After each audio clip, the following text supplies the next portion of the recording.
And remember last week we talked about the reliability of the Bible. And we came to the conclusion the Bible is extremely reliable, very reliable writing, both textually and factually.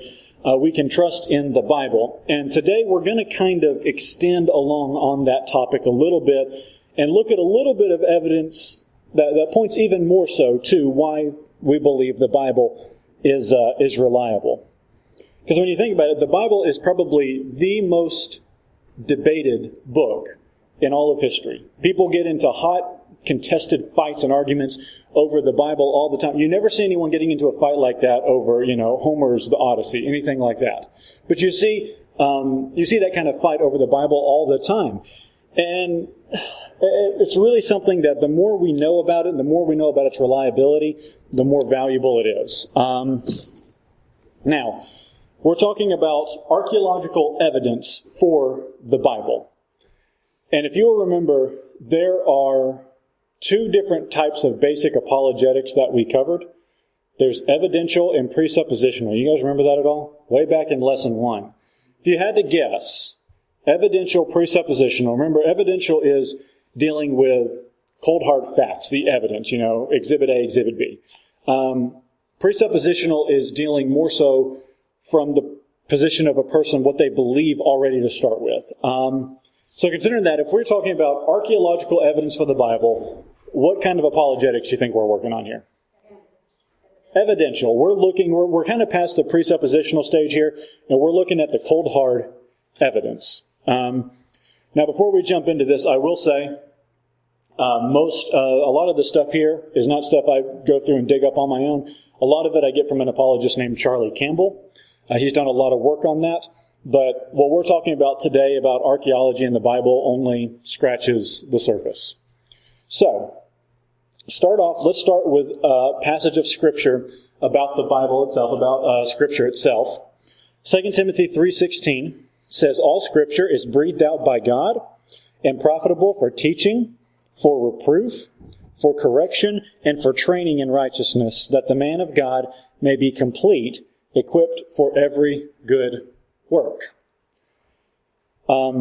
If the Bible is true, then it's absolutely true. It stands true in all regards. And one of the areas that we see that most profoundly, most clearly, I think, is probably in the study of archaeology. Just to make sure we're all on the same page. We all know what archaeology is, right? Okay. Digging in the dirt, finding stuff from people a long time ago. Okay. So let's talk a little about the Bible and archaeology. And really what we're going to do, it's kind of hard to organize this, but we're just going to go through a lot of instances in which we have had archaeological finds that reinforce what the Bible says. That's primarily what we're going to talk about. Okay, first off, in 1958, there is a very intelligent man named Donald Wiseman. He's an archaeologist, professor. He was later a professor of Assyriology at, I believe it was the University of London, I think. Anyway, in 1958, he estimated that there's somewhere in the neighborhood of 25,000 archaeological studies, 25,000, that have helped to confirm that the Bible is true. 25,000, that's an enormous number. We're not talking about a couple dozen. 25,000, that's an enormous number that's pointed to the truth, the reliability of the Bible. So, let's talk about, I've got a list of just kind of several we're going to cover here, okay? This is not going to take too long, but we're going to have several archaeological finds. First thing I want to talk about is written language in general. For a long time, one of the big critiques of the Bible was basically the claim that Moses could not have written the Pentateuch. You know what the Pentateuch is, right? First 5 books of the Bible. The claim was that Moses could not have written it because Moses lived somewhere in the area of about 1500 BC. And the claim is that written language, as we know it today, was not around at that point. They didn't have written language in 1500 BC. It wasn't developed until later on after that. But there was an archaeological discovery that found libraries hidden in the ruins of Ur, which is in modern-day Iraq. And they had tablets with all sorts of information, and some of these tablets dated back to before Moses. we actually have a lot of writings that go back before Moses, and some that even go back before Abraham, way before Moses. We've got a lot. We found that now writing has been around way longer than what we originally thought, and it would have been very easy, very simple, very believable that Moses in his day could have written the first 5 books of the Old Testament, of the Bible. Again, so you have this claim that the Bible had to be inaccurate here. The traditional view of the Bible was wrong. Then archaeologists found evidence that the exact opposite was true. All right, let's talk about another popular one. Let's talk about Noah. This is one I like. A lot of people like to say, the idea of Noah, the story of Noah, it's just a myth. It's not real. It's not something that really happened. And we're not really here to get into the science of whether or not that could have happened, a worldwide flood. I think it could have. But we're not really talking about that. Simply the archaeological evidence. You had this massive flood. One family survived, and you have no record of it, except this one story passed down through the Bible. But in reality, there's actually a whole lot of records pointing to a worldwide flood. In fact, we have a list of cultures, or several cultures, even more than this, that have records of a worldwide flood, including the Greeks, the Hindus, the Mexicans, the Chinese, and the Hawaiians. All of their ancient cultures have stories of a flood that covered the entire world. In fact, that picture up there, that guy strangling a lion there, he's a pretty tough guy. His name is Gilgamesh. You ever heard of a book or a story called the Epic of Gilgamesh? Ancient story. It's the story of Noah, told from a different perspective, from a non-Jewish perspective. It's this story about a guy, and he's warned that God is going to bring a massive flood on the earth, and that flood is connected with the fact that people are alienated from God. And so he builds a giant boat, and he pitches the boat inside and out, like in the story of Noah. A big storm, like in Noah's story, brought on the flood. Animals and the hero's family were rescued from the flood, like in the story of Noah. Afterwards, the boat rested on a mountaintop. Birds were sent out to go and check and see if the land was habitable after that. And after everything was said and done, sacrifices were offered for safe travel through the flood. Sounds a lot like the story of Noah. And yet we have different stories. That's just the Epic of Gilgamesh. Those are similarities there. We have different stories of similar events popping up all over the place. It seems to me like if you've got a lot of different retellings of the same story, that adds a little bit of credibility to the story itself. So this concept of Noah's Ark, there may be some, through several other stories, several other cultures, there may be some real benefit to listening to what those stories have to say, because they all tell similar ones. Any questions so far? Kind of get an idea how we're doing this, talking about different archaeological finds? Okay. Let's talk about a certain piece of parchment found called the Apu or Papyrus, or papyrus, I guess you should say. Anyway, this was a text that was found, and it was written about ancient Egypt. Years and years ago, between 1850 and 1600, which would have been somewhere in the general neighborhood of the time when the Israelites were captive in Egypt, right before the Israelites left Egypt. And this story talks a lot about some sort of disasters that came on the nation of Egypt. Now, this is one that's contested. A lot of people will argue this is not relating to a biblical event, but this tells a lot about certain disasters that took place in Egypt. It's actually, I believe it's actually like a poem. And among the things it talks about, it says there's a river that turned into blood. It says that livestock suffered. It says that there were fires, maybe from lightning that the Bible records. There were plants and trees were being destroyed. Well, we know that there were, in the Bible it says that God put massive hailstorms on Egypt as one of the plagues. We know that there was a massive lack of produce. No one could find any food. We know locusts came in and ate everything. There were a lot of people dying. There was a plague of the death of the firstborn. Remember that? But Actually, what it says, I believe, is it says that everyone is burying his brother, something like that. So you have a brother who has died, someone, I assume maybe a firstborn. And there's a passage that's kind of, it's hard to tell what it is. It's got a blank spot in it, but it looks, a lot of people think it may refer to a darkness that covers over the land. Sounds an awful lot like the plagues that the Egyptians suffered because Pharaoh refused to allow the Israelites to go free, right? Who read that text? Somebody who is very, very smart read that text. There's a lot of similarities there to the biblical story. Again, we see that these biblical claims are not just some wild, crazy claims. Looks like there's some archaeological evidence supporting them. Here is another big one, is the city of Jericho. We all know the story of Jericho, right? What happened? Joshua fought the battle of Jericho, and the walls came tumbling. I'm glad we all know that song. When I was little, I had a little Bible book. It was like you could flip through in different pages, and you could hit certain buttons, and it would play a song that went with each story. Adam and Eve was like, "This is my father's world." Joshua fought the battle of Jericho. All these different things. Anyway, I remember that song from back then. But the Battle of Jericho. Now, for a long time, there was some disputes over this claim that the Israelites came to the desert and they attacked Jericho, and the walls of Jericho were torn down. There was a famous archaeologist. She's not alive any longer. Her name is Kathleen Kenyon. She basically claimed from studying, she kind of looked at it and tried to get an idea of when the walls of Jericho, we could dig up Jericho and find these big walls around it.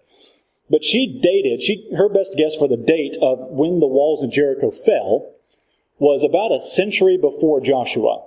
Now, how does that provide a problem for the biblical story? Walls fell a century before he got there. That means the walls didn't fall when Joshua and the Israelites marched around the city, right? And so she claimed that the walls would have fallen about a century before Joshua, which Joshua was around 1400 BC. We'll just kind of estimate around there. However, later on, some archaeologists came in and examined shards of pottery, things like that, and tried to get a guess about the date. And they actually dated it as right around 1400, right around the time that Joshua would have been there. So, again, what we once thought contradicted the Bible, we find actually supports it. In fact, there's a lot of other evidences found at Jericho that supports the biblical story. It tells us, from archaeologists are now telling us that the walls collapsed at the same time the city was destroyed. Before, it was believed that someone broke into the city and took over the city, and then later on, from ruin and just being abandoned, the walls just kind of fell on their own. No, it looked like the walls fell at the same time the city was taken down. The city was actually burned. Joshua 6:24 mentions that they burned a lot in the city. It was destroyed in the springtime. In a lot of the ruins, they found a lot of seed, like people had been, harvesting or have been planting seed at that point. Found a lot of seed in the ruins at that point, made them think it was destroyed in springtime, which was, in the biblical story, is right after the Passover, which is spring. The siege did not last very long, and nothing from the city was allowed to be used. We find evidence of all these things from archaeological studies, and yet all of these things support the biblical story. Remember, when they took down Jericho, they weren't allowed to take anything. Remember that? They all had to leave everything except a guy who took some stuff. It didn't turn out so good for him. But they weren't supposed to take anything. We find all these things supporting the biblical story. Any questions so far? One big criticism, and there are still a lot of archaeologists who will criticize this, one big criticism of the Bible is the fact that there's no mention of such a big, historically important figure as King David outside of the Bible. David is only mentioned in the Bible. We didn't have any other documentation, nothing that referred to a king of Israel named David. And that was a big criticism for a long time until some archaeologists up somewhere in the area of the Sea of Galilee discovered a tablet, and I believe they call it the Tel Dan tablet. It was discovered in 1993, and it mentions a king in the line of David. And this tablet was probably written on just about 300 years or so after David, very close to his time, and they said this king was in the line of David, just a few generations down. Tells us that, what we thought was probably fiction now It's backing up the biblical story as true. All right, let's talk about the Hittites. This is a big one. You see, the Bible talks about a group of people called Hittites, right? David had a special soldier who was Uriah the Hittite, right? And the thing was, for years, a lot of historians assumed that the Bible invented these people, the Hittites, because they couldn't anywhere else find any mention of, for years, anything mentioning anything about this group of people called the Hittites. Until 1834, archaeologists unearthed Hattusha, which is the capital of the Hittite kingdom. It's in modern-day Turkey. And so archaeologists started digging, and they found this, and they found out all these things about this, about these Hittite people that we had all assumed were not around. They discovered clay tablets, city walls, temples, storehouses, sculptures, kings' seals, all sorts of things were discovered about these people we assumed didn't exist. And people criticized the Bible saying, well, those people didn't really exist, they're just making it up. Then we find out, well, wait, they actually do exist. In fact, today, if you are studying anthropology, you can actually get a doctorate in Hittite studies because we know so much about them at this point. Again, archaeology just confirmed what the Bible had already told us. Let's talk about Hezekiah's tunnel. King Hezekiah was a very good king in Jerusalem.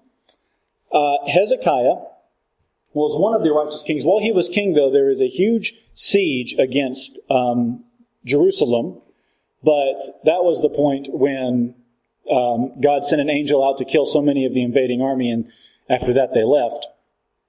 But 2 Kings 20:20 tells us that Hezekiah made the pool and the conduit and brought water into the city. Now, basically the Bible tells us that there is a tunnel, and for years we didn't find this, but there was a tunnel cut from outside Jerusalem from a spring going through the rock into the city of Jerusalem. And in the event of a siege, when people could gather around and attack them, they could go out here and they could get water, because water ran through this tunnel into the city. And it was very valuable for them. And a few years back in 1838, they discovered that this tunnel, they finally unearthed this tunnel and found it. It's about a third of a mile long, cut straight through limestone bedrock. Actually in the middle, what happened apparently was you had a team of diggers on one side and a team of diggers on the other side. And they met in the middle. How they calculated it to meet in the middle, I have no idea. I would have been way off. But they met in the middle, and they actually put an inscription in the wall, commemorating the completion of the tunnel. And in fact, if you go to Jerusalem today, you can go down in ancient city of Jerusalem, and you can actually walk through this tunnel. Just Google it online. You can find pictures of people walking through it. It's kind of a small fit, but people walk all through this tunnel. You can actually go through and walk through that. There's still water running through it, still bringing water into the old place. So another place where the Bible is confirmed by archaeology. Questions so far? Comments? Okay. We got some good ones coming up. I said that about all of them, though. Let's talk about King Nebuchadnezzar. Everybody remember Nebuchadnezzar from the Bible? What do we remember about Nebuchadnezzar? What was he the king of? Don't read the thing. What was he the king of? Babylon. I think you cheated. He was the king of Babylon. All right, what else do we know about Nebuchadnezzar? Anything else? Nebuchadnezzar did kind of have this little spell, kind of a dark time in his life he didn't like to talk about probably very much. The Bible tells us Nebuchadnezzar was an extremely arrogant man. Extremely arrogant. And God... I think it's kind of thought that he was the one who built the Hanging Gardens, although I don't know if we've ever actually found the Hanging Gardens. We just kind of, we know about them through history. But anyway, he kind of was a very arrogant man, and he had a time in his life where God decided he needed to be humbled, and basically he acted like an animal for a long time. Something happened to him, and he ran around on all four and lived outside for, I think, a few years, actually, before he finally came back to his senses. And that was a humbling experience. I guess that would humble probably the best of us. Another thing about Nebuchadnezzar when the city of Jerusalem finally did fall and the Israelites were taken into captivity, he was the king that ruled Babylon at the time that Babylon conquered Jerusalem. And actually, from digging in modern-day Iraq, we've uncovered his palace and a lot of temples, house carvings, a lot of other things. One of the big things we found in excavating ancient Babylon is these things called the Babylonian Chronicles tablets. They're these tablets that just kind of record a history, and they record a lot of interesting things. One of the things they record is that the Israelites, or that they did actually conquer, Babylon did conquer Jerusalem and carried the Israelites into exile. We know that all this is historically confirmed because of these archaeological finds. In fact, we even still have the likeness of Nebuchadnezzar on several, artifacts and things that have been dug up. And we talked just a minute ago about how he was a very arrogant man that needed humbling. He really was an arrogant man. They dug up where he was building a royal administration building, a massive building estimated about 15 million bricks would be in this building. Huge building. He had his name stamped on every single brick. Nebuchadnezzar, king of Babylon, 15 million times. He probably could have used a little humbling. But eventually he did come to actually praise God after that whole incident. So, yeah. And again, archaeology just confirms all these things, all these characteristics of people even, that the Bible talks about. All right, here's a good one. The last king of Babylon. Now, the problem with this is for years, people would look through, the best history records we had said that the last person to rule Babylon was a man named Nabonidus. Nabonidus. The problem was the book of Daniel tells us that the last man to rule Babylon was a man named Belshazzar. And there's something wrong with that because Daniel tells us one guy and, all the other history records are telling us another. That was the problem until they dug up the Babylonian Chronicles tablets I told you about a minute ago, right? They dug that up and what they found was that Nabonidus, the one that they all thought was the king, he was king, but then Nabonidus left Babylon to live in another city, and he stayed there for years and years, and he left the kingdom in control of his oldest son, who was named Belshazzar. Now, we may know Belshazzar. He was the king who threw the huge party, and then he saw a hand write, the writing on the wall, where we get that expression, telling him basically his kingdom was going to come to an end.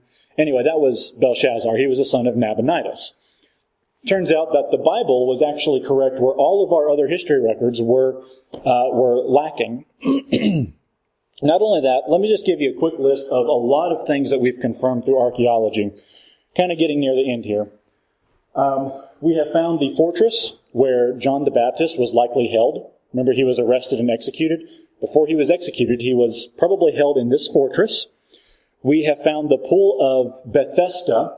The Gospel of John describes a setting in which there's a pool and there's these bubbles come up from the pool and these people lay around. They get into the pool when it starts bubbling because they hope that it'll have healing powers for them. And Jesus healed a crippled man there. And for years they just said there's no such thing as a pool named Bethesda. Then we found a big building with these pools with 5 different porches, described the way that John describes this place. We found the pool of Bethesda. We have found the tomb of Caiaphas, who was the high priest who presided over Jesus' late night trial. Remember, before Jesus, when he was arrested, before he ever went to Pontius Pilate, he went and was tried before the high priest, Caiaphas. And he was the king at the time. Actually, what they were doing is they were digging, breaking ground for a water park, and they dug into this big tomb, and there were all these boxes for bones, these tomb sites, where people had been buried. And one of them had an inscription about a man named Caiaphas, who was high priest. They found even his burial spot there. We found Latin inscriptions talking about Pontius Pilate, the governor sentenced to death. Now, he's mentioned in the Bible, Pontius Pilate, and in, I think it's Josephus' writings. But we found a Latin inscription talking about him and his position in the government, and it showed he was in exactly the right position to be the one to determine whether or not Jesus should live or die. Let's see. We found the oldest church ever in 2005, very recent. They uncovered the oldest church ever found in history. And this church had a floor mosaic that had an inscription on it referring to the God Jesus, or Jesus the God. Which is interesting, because if you've ever heard a lot of criticism of the Bible, a lot of criticism of Christianity, very popular criticism today is that the deity of Christ, the fact that Jesus is God, they claim it was just made up later in the 4th century at the Council of Nicaea. And it was just something that was decided on then, and people didn't really believe it before that. But actually, this church that they dug up with this inscription that says Jesus the God was actually way before the 4th century, one of the oldest churches ever. And another common criticism, they used to claim that when people were crucified, in Jesus' time at least, they didn't use nails. At least in Jesus, they used nails at times, but they claimed that when Jesus was crucified, they weren't using nails at that point. Until they dug up a skeleton of a Jewish man who had been crucified, and it still had a nail going through the heel bone. Now, in that time, iron was valuable, right? So when you got done crucifying somebody, you pulled the nail out, and you kept it because it was valuable. But somewhere in the late 60s, there was a rebellion against the Roman Empire, and a lot of Jews were killed. And this guy they found, they estimate he was probably killed in that rebellion and crucified for fighting against the Roman Empire. And the problem with him was where they hammered the nail into the cross, something happened and it bent back the wrong way, and they couldn't pull it out, so they just kind of left it. Or they couldn't pull it out of his heel bone, and they left it. And so they know now that they actually did crucify with nails in the time of Jesus. These are just rapid fire succession of examples of how archaeology just shows us how reliable the Bible is. Make sense?